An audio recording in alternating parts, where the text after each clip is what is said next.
most ingredients. You know? Mm-hmm. They have to put, are you comfortable? Yeah. He made a chili dog today. Well, that sounds good. Why didn't he make me one? All right, you're leaning over to the side. You want me to put it on the arm so you can hang it right in front of you? Nah, this is fine. You're good? Yeah. All right. If I need to, I'll pick it up. Start rapping.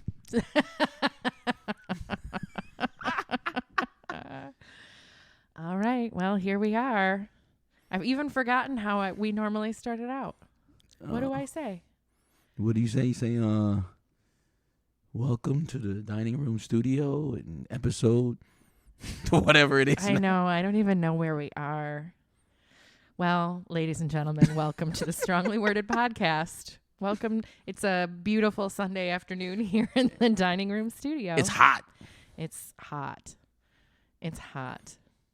I'm Sue O'Lear. And I am Johnny Hampton. Oh, here we go. And we're coming at you today on a Saturday from the lovely dining room studio. I'm shaking off the It's dust. a Sunday. It is. Did I say Sunday or Saturday? Saturday. Oh, jeez. It's been a long time since we've been sitting in front of these mics. Mm-hmm. I think the last time we recorded an episode, which the overriding theme was, we're back. We weren't back. No. And it was before Mexico. Yes. It was, a week or two before Mexico. Yes. And we plan maybe to record in Mexico. You bought microphones. I know I brought mics, but I got too drunk.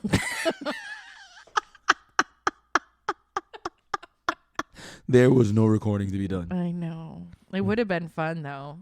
The thought was right. I'll bring them next time. Yeah, sure. We instead had an Uno tournament. Yes. And Did I win? I won one of those tournaments, as a matter of fact. yeah, you and Matt. Yeah, that's right. The Uno champions. The international Uno champions. Yes. So we were trying to start off our episode on family, which we'll have to get back to because we did have some pretty incredible guests lined up that we're going to reschedule and get back to. But in the meantime, we're on hiatus from a lot of things that were keeping us away from the mics. Yes. And then we had new challenges pop up. Yeah. So I think our plan today, ladies and gentlemen, if you're still with us in all 7 countries, is to catch up and sort of retouch base, share a few stories of our summer with everybody. Yeah. And then we're back. For real this time. For real this time. We do. We have a break from basketball until October. Yeah. Basketball everywhere, really. Everywhere. Our travel team, our league, and you'll be still doing stuff at the school, but yeah, pretty manageable. Indeed. Nothing on the weekend for sure. Yeah. And I my work is winding back down now. Our high season is over at work. That was insane. Yeah, you were busy. Mm-hmm. Yeah. So I work in amenity management. So when school was out and everybody was at the pool and day camp and swim lessons and swim team and all that stuff. Yeah, I was not busy. I got a new job, so. Yeah, you had did we? I don't know if we talked about it at all. All right, well, let's start with that, Johnny. Well, I got a new job. I work from home now for a marketing company based in Minnesota. So I get up every morning, just brush my teeth, and lay in bed and work for now. Well, you have an office. I do have an office. You are laying in the bed to work. Yes. Because? I ruptured my Achilles tendon, my left Achilles tendon. Yeah. I'll put a picture of what recording looks like in the group so you can see, ladies and gentlemen. And I wasn't even doing anything special. Well, I wish I could say I was trying to dunk or block a shot. No, I was dribbling the ball normal and planted my left foot and my Achilles ruptured right after we got back from Mexico. Yeah, like literally right after. The day after we got back. Yeah. So I'm thankful it didn't happen in Mexico. Mm-hmm. Should we talk about our great vacation though? Yeah, let's start with that. So we went to Mexico. I know I mentioned on a previous podcast that I used to do a vacation where family and friends used to cruise every year, but with the pandemic, we didn't cruise. And, I told a bunch of people, hey, I'm not cruising, but I'm going to do something. And, Sue and another friend of ours, Victor, number one, strongly worded fan, reached out and said, hey, where you guys are going? We want to go. Mm-hmm. And so we planned a family trip to Cancun, Mexico, and stayed at a lovely resort called the Rio Dunamar. It was fantastic. Yes, we were there for 5 days. Lots of drinks and laughter and good conversations. Lots of really good conversations. Yes. I always find when you go on vacation with people that you love that you don't, you talk to them normally, but when you're with them every day, all day pretty much, you get to have deeper conversations, whether it's about your kids or just about your friendship or anything. You have really deep and meaningful conversations. Mm-hmm. Yeah.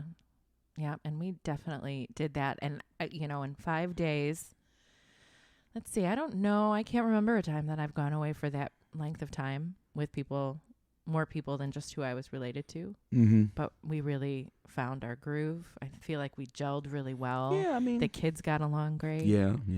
Our kids are old enough to hang out together without us having to chase them around the whole time. Yeah. Yeah, it was really perfect. It was a good trip. Johnny and I swam with a dolphin. Yes, I swam. I forgot. Sometimes I forget about that. I swam with the dolphins. Yeah. Which was insane. So it's something that Carolyn had wanted to do from when we were just talking about going to Mexico. And so we found an excursion, and Joe and Carolyn and I and Johnny and his son Anthony got on a bus. Yep. And went, and it wasn't, one thing that I was happy about when we did it is that it wasn't in a big tank. Like, it was actually out in the ocean. Yeah. That was very cool because I didn't want to think of them in a big aquarium. Listen, my nerves were on edge, man. That water is deep. Mm-hmm. It was, and it was really overcast that morning, so the water was kind of dark. Yeah. And the section where we were with them was about, they said 15 feet, right? Yeah, I think it was deeper, though. But I think it was deeper than that. So do I. Yeah, and we walked out there and had to get down, go down the steps and get on this little ledge. Yeah. And we were all in our life jackets and stuff. Yeah, but you step off that ledge. And you don't know what's underneath you. That water, you don't. Yeah, it was deep. But before we stepped off the ledge, we stand on that little platform thing in the water. Mm-hmm. And they have the dolphin come swim up in front of you, and you get to pet it. Yeah. And that was really cool, I thought, even too. I didn't realize how big dolphins were. Does that sound silly? Like you see them from, when you're standing on the beach and they're way out there, or you get your little stuffed animal dolphin or whatever, you feel like they're I was amazed at how big they were. No, that doesn't sound crazy. No. How many times in your life are you standing up close on a dolphin? I know, but they were gorgeous, and and soft, real silky to the touch. Mm-hmm. And then after it swam by us a few times and we got to pet it, then we stepped off the ledge. Mm-hmm. And the guy was directing us to go here or there, we're Olympic swimmers. Yeah, the dude said, he's like, you got to spread out more. What am I, Michael Phelps? I'm struggling here. I know. We're all scared fat people in life jackets. What are you doing? What are you telling me? I'm doing the best I can, sir. You're I'm kicking my feet. I know.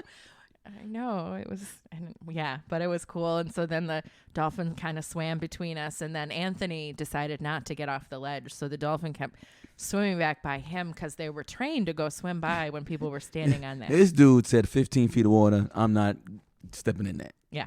Which was cool because I had a feeling that might happen. Mm-hmm. But then the dolphin swam by him more than anybody. I know. He kept going back over there. I'm like, what in the world? I know. That dolphin really wanted him to get in the water, I guess. And then we got back on the platform after it swam through us, and we did, what did we do? We made a dance. We made it dance. We made it talk. Yeah. Mm-hmm. And then we held on to his fin. Yeah, that was the crazy part. We should have gotten to do that more than once, I feel like. We should have gotten to go on a couple rides. Yeah, And then in the beginning, we purchased an upgrade. Johnny and I each purchased an upgrade for the kids to do the thing where they go out there and the dolphins come up behind you and kind of lift you up like there's a dolphin under each foot. Mm-hmm. And Anthony was like, fuck no. It's like, I ain't doing, like, yo, no, sir. I don't give a damn what you pay. It's No. not jumping off. Like, Right. Carolyn did hers, and it was pretty cool. yeah. And then I did Anthony's. Right. Like, And it was a little freaky. Like, listen. you have to get on, like, float on your stomach in this. And I'm a pretty decent swimmer, but you're in this life jacket, this ill-fitting life jacket, trying to float on your stomach and keep your head above water, waiting for two enormous beasts to swim up behind you and find your foot and lift you up. It was nuts. I can't believe I did it. But you did it, though. Yeah, it was super fun. And then we're like, oh, we're getting every single motherfucking picture they took. And then each picture was $45. I know, $40 for a digital picture. I know. They had me, though. That they tried to act like they couldn't get to you timely. Well, I know. But we got ours timely. We got ours timely because you handled some business. Made sure we got those photos before we left. I just let them know I would like to get them before we left America. That's all. No, that guy was like, dang. I just let him know we'd like to get them timely. Yes. And we did. And they were great. Yes. We did. We chose a couple. Mm-hmm. A few. One of all of us. And Joe was not happy. I know. It almost ruined the whole day for him that I bought a couple pictures. He pouted for a little while. I know. Like, it's a lot of money. I know. I get it. But it was worth it. Yeah. It's a lot more. He talked about that yesterday. Did he really? We were talking. It's like, don't you know the pictures? So we did. We swam with dolphins. Strongly worded swam with dolphins. Yes. And drank a lot. And drank a lot. Ate a lot. The kids did some other excursions. The big kids. Yeah, the big kids did jet skis, which I know was totally fun. Mm-hmm. And I still haven't seen Gio's pictures from that. Because he did buy a couple pictures. You gotta ask him. I kind of forgot until. And then they went ATV and ziplining. And. Oh, cave diving, like right? Cliff jumping. Diving. Yeah, that's crazy. Johnny Hampton ain't doing that. Yeah, I'm really surprised that Joseph O'Lear Jr. did that. Like I even said, I think a couple times leading up to the trip that I don't have to worry. He's kind of a fraidy cat like me, so I wasn't really worried about him doing anything crazy. And then he comes back and he says, yeah, I jumped off a 100-foot cliff or whatever. I'm like, I was what? tripping. Like Matt was the first person I think he told me about it. I was like, what? Well, I would have watched y'all. I ain't doing. I can't. Well, Joseph said, do you think you could have watched me do that? And I said, truthfully, I think if I was with you, you probably wouldn't have. You would have talked him out of it. I don't know that I would have talked him out of it, but I would have reminded him that he's afraid of stuff. I think he felt freer to try something because I wasn't there. That makes sense. Yeah, but I couldn't believe it. But good for him. Yeah, I can say that because he returned to me in one piece. And then we made a pact that we would go zip lining next year. Yeah, but I gotta see. I know. If I can actually do that, I might not be able to do it. Mm-hmm. Yeah, because we came back and you ruptured your Achilles. Yeah, we came back.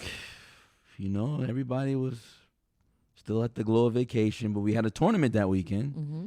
And I just wanted to get one light practice in with each of the teams we had. Mm-hmm. And I was with the 14U boys, and we were missing a couple of players, so I played, and I want to say Joe or Victor played too. Mm-hmm. So we could have 5-on-5, and we just ran some light stuff. And I made a simple dribble move to get by my son, planted my left foot, heard a loud explosion in my body, and knew right away that I had torn my Achilles. I didn't know it was ruptured at the time, but I knew that I was injured. Mm-hmm. Yep. And now I'm sitting here in a cast, ladies and gentlemen. Yeah, he's sitting here in a cast with his foot up. I'll post a picture. Yep. And so not to be held down, you still went to that tournament. We pushed you around in a wheelchair. Well, so that night, that evening, or it was the next evening? It was that evening, right? The girls had practice that evening. I went and did the practice that evening in a wheelchair. Yep. We bought a wheelchair right away. The only, I kept asking my doctor, am I going to be able to coach? Can I move around? And So that evening, after I tore my Achilles, ruptured it, I did practice with the 14U girls, our travel team, and against everybody's wishes, went to a tournament that weekend and coached. And we did all right. We did all right. Yeah, we did all right that weekend. I mean, you didn't just coach, you coached all the games.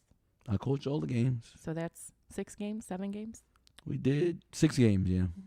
3 girls, 3 boys. So, but it's what I do, and I didn't want to miss. Right. I did have to miss one though, because That's right. So surgery was right away.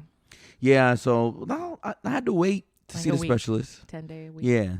And then I saw the specialist, and he scheduled surgery right away because in the X-ray he had a feeling this happened, and it did happen. My Achilles tendon ripped from my heel bone. I guess I had a bone spur that I didn't know about, and it cut my Achilles like a razor, away from the bone. And so I had to get surgery July 26th, in which they reattached my Achilles tendon, which was very nerve-wracking. I've never had any surgery before, but it went smooth. It did. It went smooth. I met you and your lovely wife at your house to help get you in and get you settled, and it was so reminiscent of so many times that I've run up and helped receive my dad after this procedure or that procedure. Yes, Sue was worried, y'all. I was. Well, I mean, I knew you were going to be okay. I just wanted to get you settled. We wanted to see you for ourselves. Yes, that sounds like someone else in your family. Yes. Yep. And I mean, when I woke up, I was supposed to have a splint, and I woke up in the cast. And my wife was telling me, "Oh, it's because of this and that." But when I talked to the surgeon, because I'm a hypochondriac, ladies and gentlemen, every time I made a move, I thought I was messing up the surgery. Oh my gosh, I know. So I called up the surgeon just to talk to him because we hadn't talked. And he told me he put me in the cast because I kept talking about coaching, so he knew I'd be moving around. Yeah. I wish I never mentioned the coach.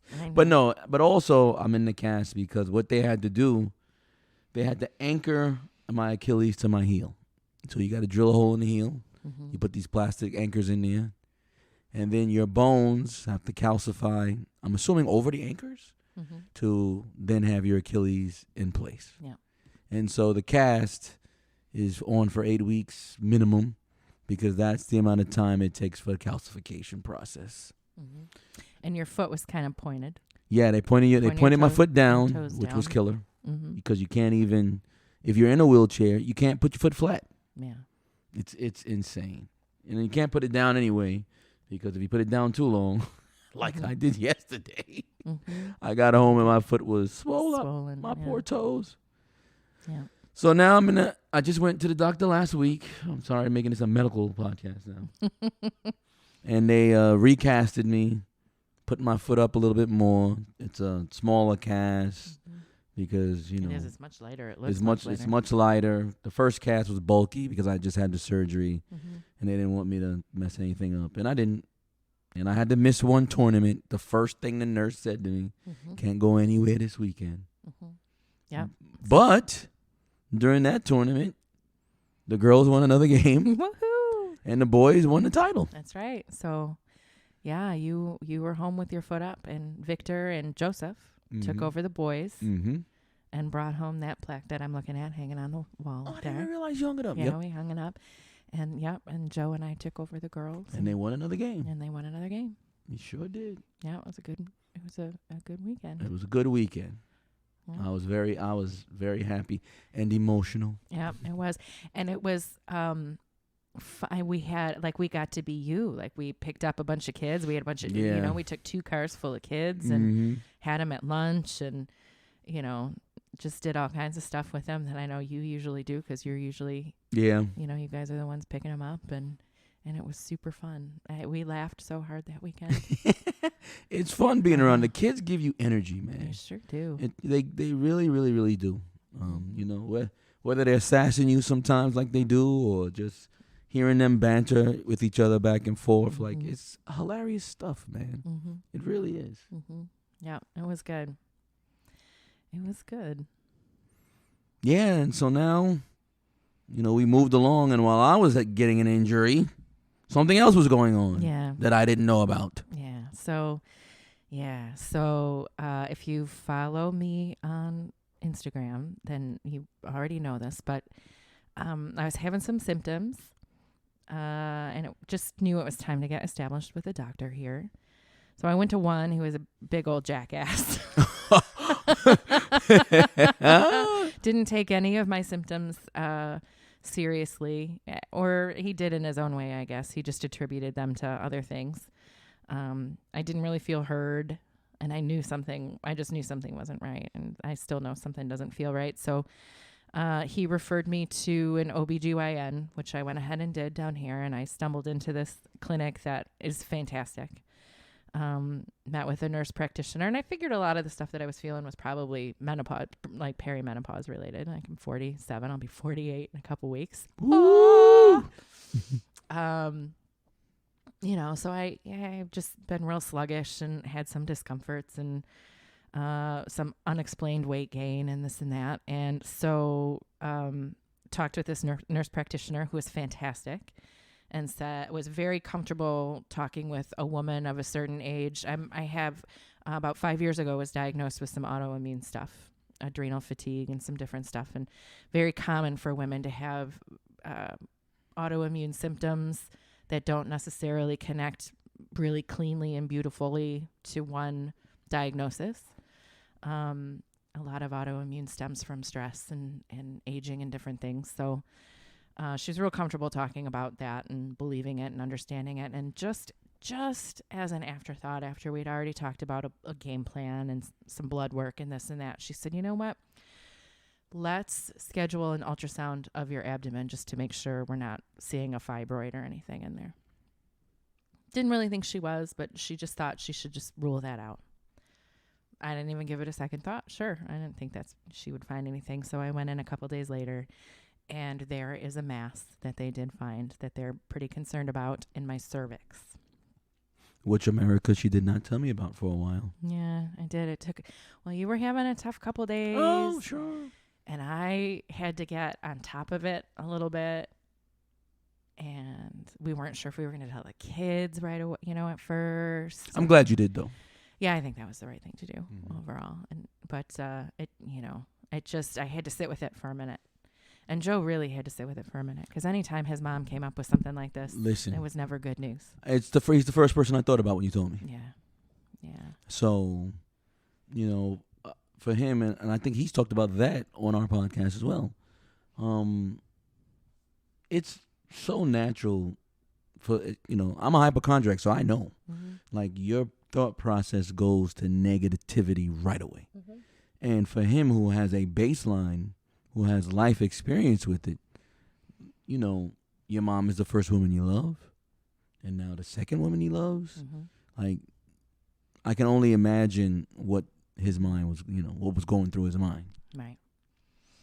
So we talked about a couple of things at first, and I still don't have any answers. But one of the things that he and I talked about before we told anybody else is that I've been very public and open about things. And I had, a website for years and years where I wrote about, life and experience from a woman's point of view, being a mom and a wife and re-entering the workforce and working in fitness and just different things, but from a very sort of just authentic place. Mm-hmm. And whether this is something or whether it's nothing, I had an experience that a lot of women would have kept a lot of women out of another doctor's appointment, right, another doctor's office. And then it might have been too late. So I felt like it was important to start writing about it and posting about it. And, my first website is long gone, and, some of it has been published into a book, but for various reasons, we took it down when I was done with it, and blogging isn't really a thing anymore. So I've been doing it. I mean, it's a thing, but not like it was. Mm-hmm. So I've been using my Instagram, and it's amazing how many people have reached out with their own experiences or their own shared experience in being intimidated in a doctor's office and and feeling like we were crazy. Mm-hmm. So this turns out to be benign and something they get rid of, and I can put away neatly in a box real quickly. That would be awesome. It would be awesome. But the thing that I really wanted to share and want to dialogue about is that you have to be your own advocate. You have to trust yourself. You have to, if you feel like something isn't right, you can't let somebody make you feel like you're crazy about it, because you're probably not. Yeah. Yeah. And the funny story about that Instagram post, my son loves the old years. Every one of them. He loves every single one of the old years in his home. Mm-hmm. Including Gio, whose last name is not Olier, but He might is as an Olier, an exactly, honorary Olier. exactly. He loves them all. Mm-hmm. And so I had mentioned to him, hey, listen, Sue might be going through something, and he's pretty good friends with her daughter, and it's like, just if you can, like in your way, just keep up with her. And he said, okay, and I left it at that, because I don't. When people tell me things, I don't go telling other people. You wouldn't even tell your wife. I had to tell her myself. Right. So that's part of my deal, right? Like, so I don't do that. Like, you tell Ebony, okay? So when she put the post up, she did not warn me. I gave my son Instagram when we were in Mexico. So he follows her on Instagram. And he came to me. I don't know where we were going. He comes to me. He says, hey, what is this post that Miss Sue worked? I know. I'm like, what? He's like, I don't understand it. What does it mean? What's going on? I'm like, I don't even know what you're talking about. Yeah. So so a lot of people were worried. Mm-hmm. I mean, we are still worried. We're still worried. I mean, I'm worried too, but I've done my WebMD. Yeah. I immediately took to the Google. Right. After being told not to Google anything. I used my Googles. Yep, I used my Googles. And that's the thing. Like, I talk with your kids from time to time, and what I tell them also is there's a range of possibilities that can happen.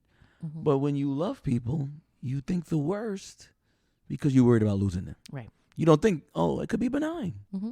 It could be stage 1 or 2, where you get that thing out of there, and 4 months from now we good. Mm-hmm. But you don't think about those things. You think about, is this thing stage 4? Right. Is my mom going to be... I'm dying. Right. Is my mom going to be here when I'm graduating? Am I going to see my kids graduate and get married? You think all those things. So I'm trying to stay positive. Well, and I think it's important to work through all of that. It's part of the process. And I know people say things because they don't know what to say. Mm-hmm. And I get that. But, I've shared with you a couple of responses I've gotten that kind of were tough for me, not because they weren't well-meaning or loving, but because I'm sure they are. But I just really feel like you have to have respect for somebody else's process. And so my process of writing or considering not just that it could be nothing, but that it could be something is mine, and it's valid. And if I could walk into my follow-up appointment in a couple weeks and if I haven't kind of run the gambit of what some of the bad things are, if I hear it then, I just think that would be awful. Yeah, no, I always have a thing where like I hope for the best and prepare for the worst in anything, like especially in coaching, right? Like, okay, we're gonna win this game, but if this happens, I gotta be prepared for this, and that's what you're talking about. Right. So, hey, what if I walk in there and he tells me that's bad? It's bad, do I know what that means? I don't want to be hearing that for the first time. Right. Yeah. And I feel like too, after so many years with my mom advocating for my dad, running through some of those scenarios will help me be prepared with what I need to ask and what I need to know. And, that time with your doctor is valuable. They'll have people before me. They'll have people after me. And it will no doubt result in a referral to somebody else and more waiting and whatever, even if it's just a simple surgical procedure to remove something. Mm-hmm. And so I just want to be ready. I just want to be ready for that FaceTime and just to get the most out of it, because you walk away from any serious conversation and think over it in your head and, I wish I would have said that, or I wish I would have asked that. Yeah. Yeah. So we'll see. I'm telling the story on social kind of in real time. I have a few more posts in the hopper, and I'm kind of letting them out as I feel comfortable with them, but I won't Everything got pushed back like a week. Like at this point, we should be preparing for getting my news on Wednesday, but my doctor's not working that Wednesday. And the poor lady that called me to reschedule that, I was nasty to and had to call her back and apologize. I'm sure she understood though.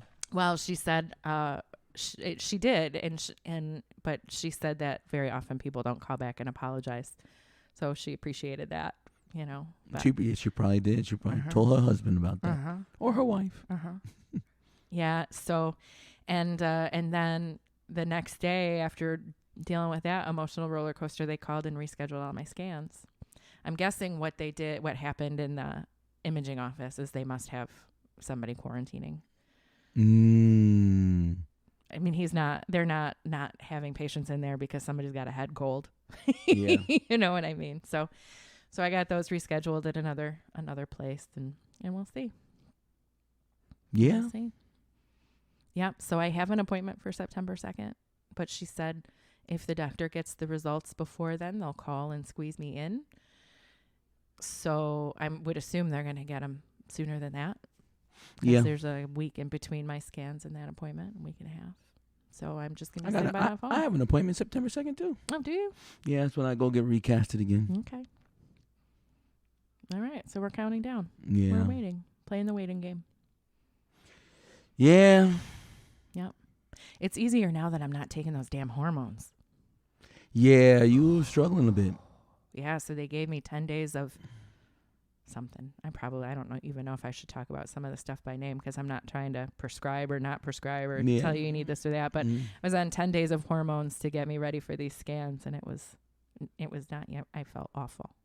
Yeah, you had to miss a couple of practices and but here we are. Yeah, so we'll see. I mean, we all anxiously await. Yep, right? We're all anxiously awaiting more news. More news. So while that was happening, we finished up our travel basketball season. We did. It was very successful. The inaugural season, finally. Yep. That inaugural season lasted a year. It was long. I mean, and we had tryouts last year and started it and had to put it on pause because of COVID. That's true. So. We did it. We had tryouts in February of 2020, and then COVID messed us up. Shut us down. And we came back February 2021.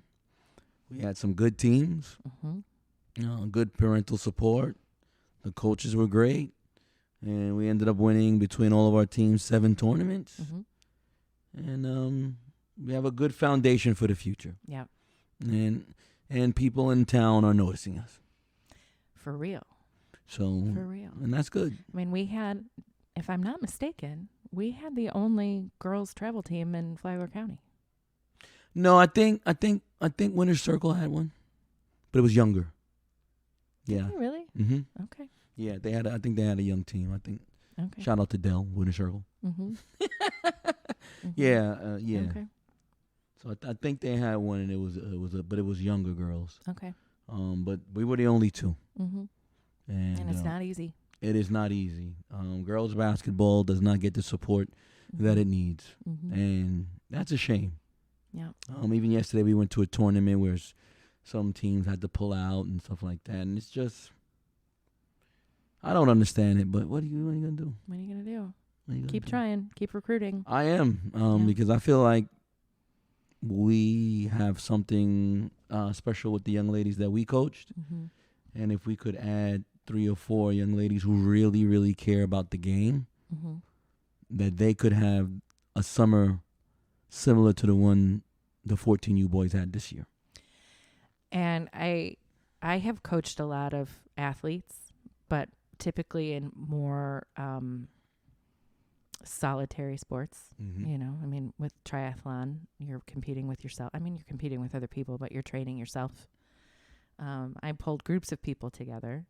And you still coach strategy and a plan, you know, for the event and the race and all that. But so much of those coaching and training experiences had to do with what happened outside of the training, the camaraderie of the team, you know, the experiences getting ready together, accomplishing, you know, a lot of the teams that I would train were women getting together to do something for the first time.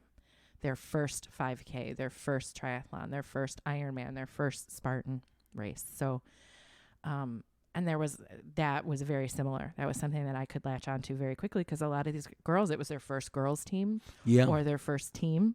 Mm-hmm.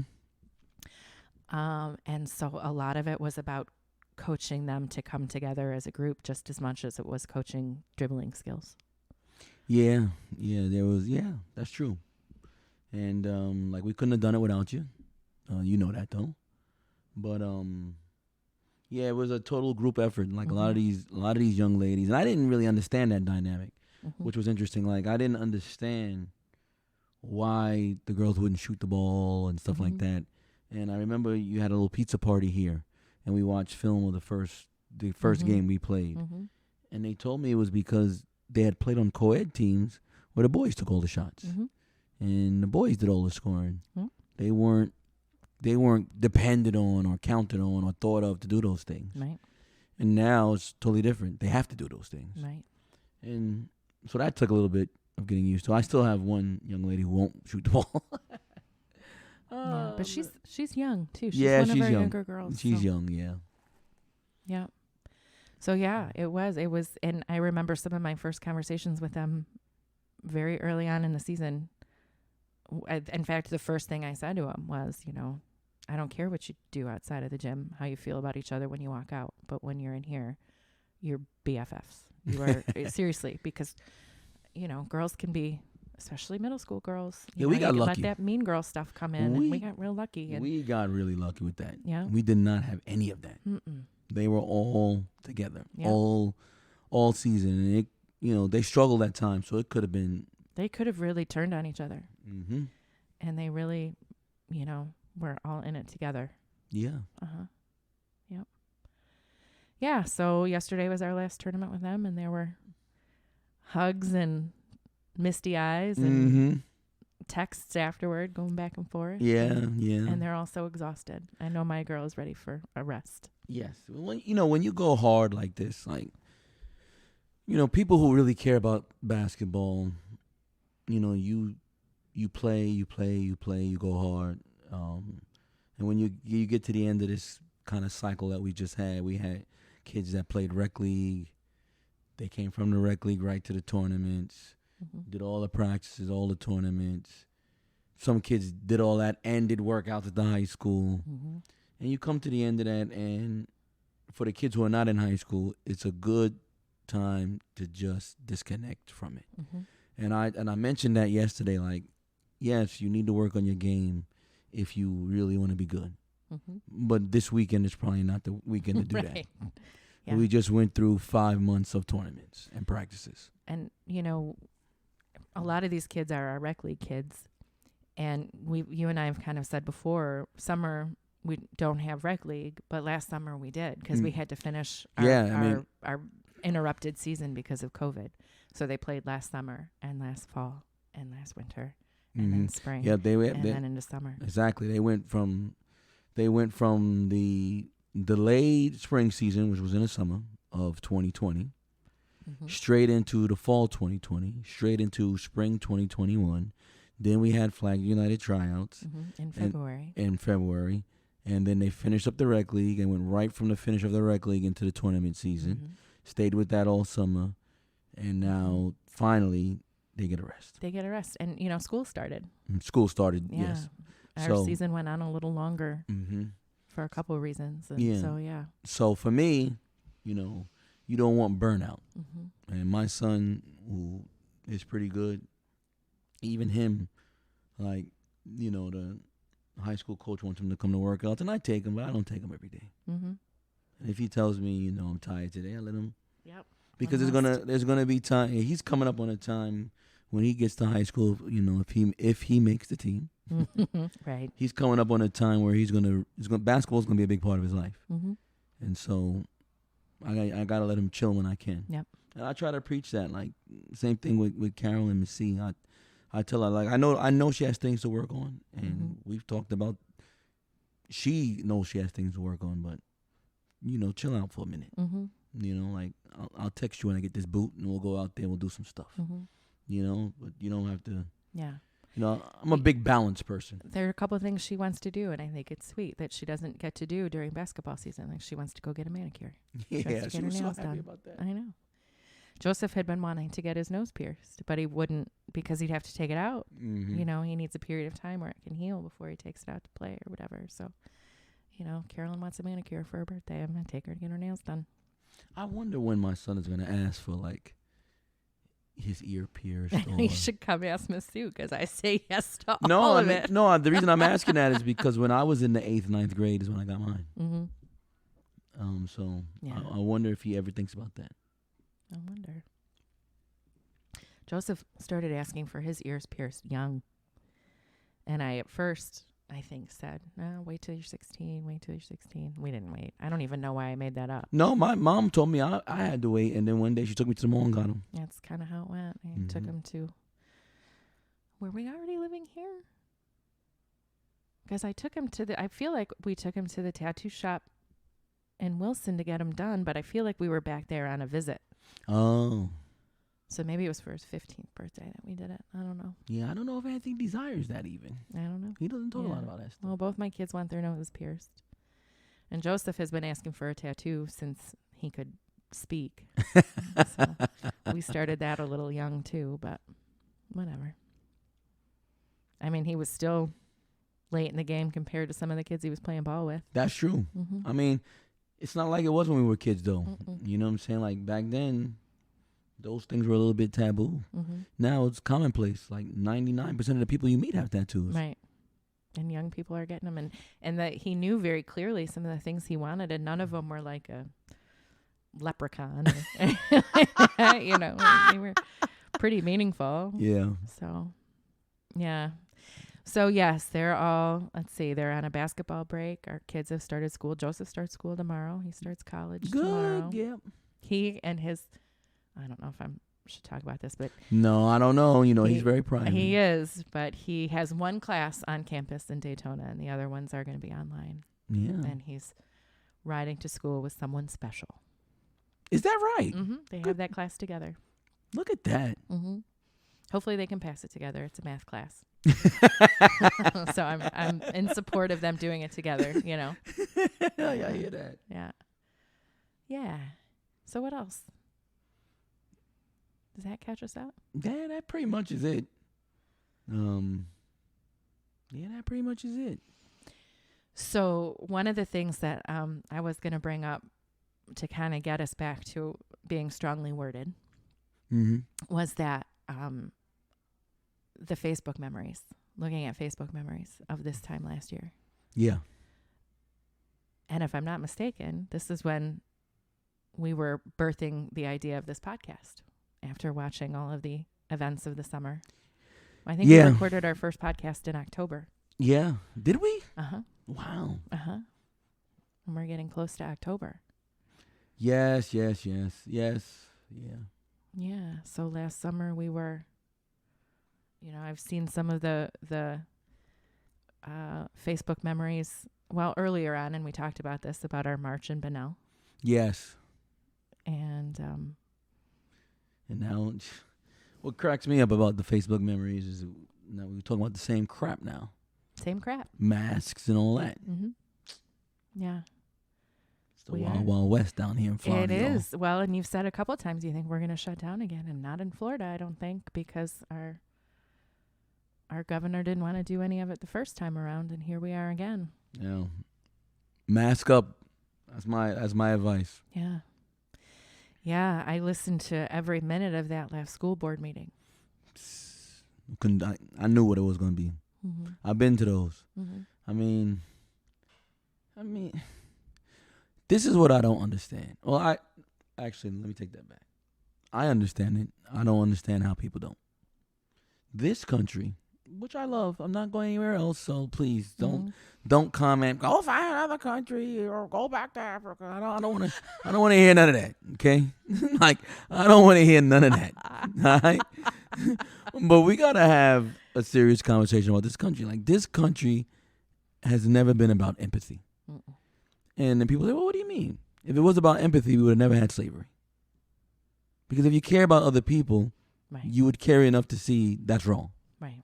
We would have never had restricted voting rights for blacks or women or the glass ceiling or none of that if there was empathy. And there's people who ask me, like, how does that relate to what we're going through now? Well, hey, dude, you don't want to get a vaccine? That's your right. Okay? Listen, I know plenty of people who I love don't got a vaccine. I get that. It's your right. Like, you can't have it both ways. It's your body, your choice, right? The other people have it both ways. I get that. I'm not going to have it both ways. But if you don't got the vaccine, you got to wear a fucking mask. That's it. You can't not take the vaccine and then not wear a mask. Right. If I had know that I can spread it and I got the vaccine and I wear a mask in places that requires, why can't you? Right. It's because you don't care. You don't have the empathy. It's because masks are about protecting other people. Right. Not about protecting yourself. This is what it is. And so we've never, in this country, we've never been about protecting other people unless we're protecting them in Afghanistan, it seems. So these people who don't want to wear masks in school are posting about Afghanistan. Right. Well, and I mean, you said my body, my choice, right? When it comes to this vaccine, but not when it comes to other things. You know, like the issues are just getting so muddled, and so many people arguing with me about the vaccine are vaccinated for measles, mumps, rubella, polio, maybe the chicken pox, possibly shingles. But and for me, that's cool. You don't want to get the vaccine. You want to take a chance with your life. Take the chance. But look at all the hoops you have to jump through to get your kid in school. Get your kid in school if they're not.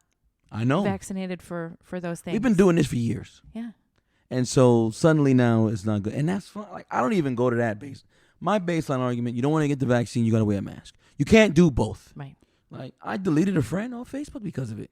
She said, I don't have my son wear a mask. Well, you know what? You don't care about other people. Right. And she said, if that's how you feel, it's how I feel. Delete. Like, you got to care about, I care about other people. But some people would say too much sometimes. You got to do that, though. And so, like I said, there's people that I love a lot that don't have the vaccine. But if you don't have it, just wear your mask. And if you do that, then we good. Yeah. And back up. Like, we good. Like, I'm seriously totally fine with people still having to stay 6 feet away from me. I'm totally cool with the stickers on the floor at Walmart. I'm not going to lie. Yeah, so we're going to get back to that soon if we don't. And we have, we have a governor who is willing to take funding away from school districts and boards if they don't, if they and that's another thing. Mandate masks. And we have 3 of our 5 school board members who are making decisions based on pseudoscience. And when did we have to used to argue about what facts are and what science is? No, because, this is a whole other part. See, this is just my opinion, okay? That's why we're here. Right. So it used to be when you had degrees that they meant something. And that doesn't mean you're the smartest person in the world. No. It doesn't. Okay? I know that. I know the people dumb as doorknobs got degrees. But we used to value scientists and all that kind of stuff until women and minorities started getting access to this education. Then, all of a sudden, they cannot be as smart as us. Right. So now we don't believe science anymore. Because when I was in school, we believed science. And I'm not saying everyone's like that. Some people, but that's the deal. Okay? Like, now we don't believe in science. I'm not going to argue science with people. Which is why I don't post. I'm not going to argue science with you. Right. Like, I'm not going to question Dr. Fauci because you found something on Google. Right. Like, you're a freaking... you were in the bathroom scrolling on your phone. You found something that supports your opinion to be a jerk. Like, I'm an accountant. I'm not telling you about infectious diseases. I can tell you how to make journal entries. I can tell you. But I'm not... What qualifies you to do it? Right. Like... Right. You're like... You It's such an interesting... form of privilege that I've shared with you a couple of screenshots from some people that I knew here or there. These totally looking alike white wealthy faces talking about, I don't parent with the government. You know, my choice, my kids aren't gonna, be masked or do this or that. And it's my choice and those are the exact people that would get the finest medical care when they get sick. Right.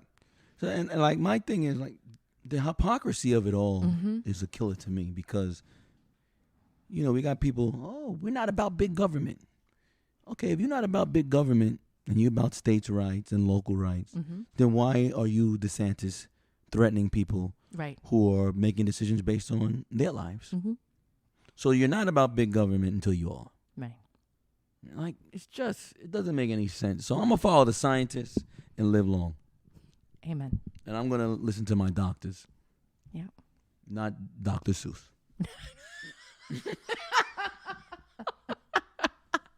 It's like we never left the microphone, Johnny. Like, what in the world? Here we are, still strongly worded after all this time. Yep. So here we are back again. Lots of topics to cover. Get some of these awesome guests rescheduled. But please keep posting these idiotic things. It gives us content.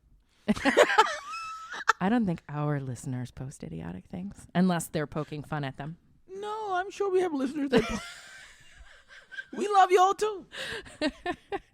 From 6 feet away. With a mask on. With a mask on.